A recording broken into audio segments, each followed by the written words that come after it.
নমস্কার বন্ধুরা, ঘরোয়া ঘরকন্নার সবাইকে স্বাগত জানাই। বন্ধুরা, অনেকদিন কোনো ভিডিও দিতে পারিনি, তার কারণ মন খুব ভালো নেই। আমরা চাই আমাদের যে মেয়েটিকে, আমাদের ঘরের মেয়েকে যে যা করা হয়েছে তার উপর তাদের যারা করেছে তাদের উপযুক্ত শাস্তি দাবি করছি। তো বন্ধুরা, আজকে আমি করব আলু দিয়ে কই মাছ দিয়ে তেলকই ঝোল, তেলকই করব। কড়াইয়ে তেল বসিয়ে দিয়েছি। এখন আমি মাছগুলোকে এক এক করে ভেজে নেব। আমি যত ভাজবো তার কারণ এতগুলো মাছ একসঙ্গে ভাজা যাবে না।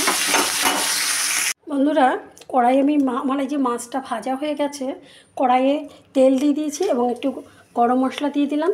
এবার আলুগুলো আমি যে কেটে রেখেছিলাম আলুগুলো একটু ভেজে নেব। বন্ধুরা, এবার আলুর মধ্যে এখানে আমি মশলা বেটে নিয়েছি।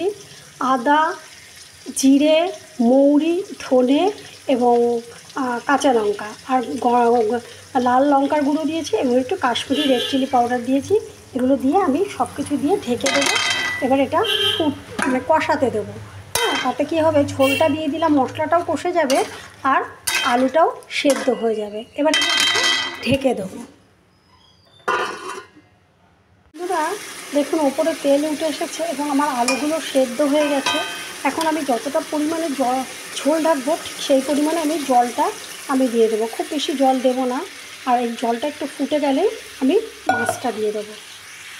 মাছের ঝোলটা টকবক করে ফুটছে, এখন আমি এই মাছগুলো দিয়ে দিলাম। আর এই কই মাছের প্রত্যেকটা মাছে কিন্তু পেটে ডিম আছে। খেতে খুবই ভালো লাগবে। এবার আমি দিয়ে দিলাম। একটু 5-10 মিনিট আমি ফুটিয়ে তারপর আমি নামিয়ে নেব।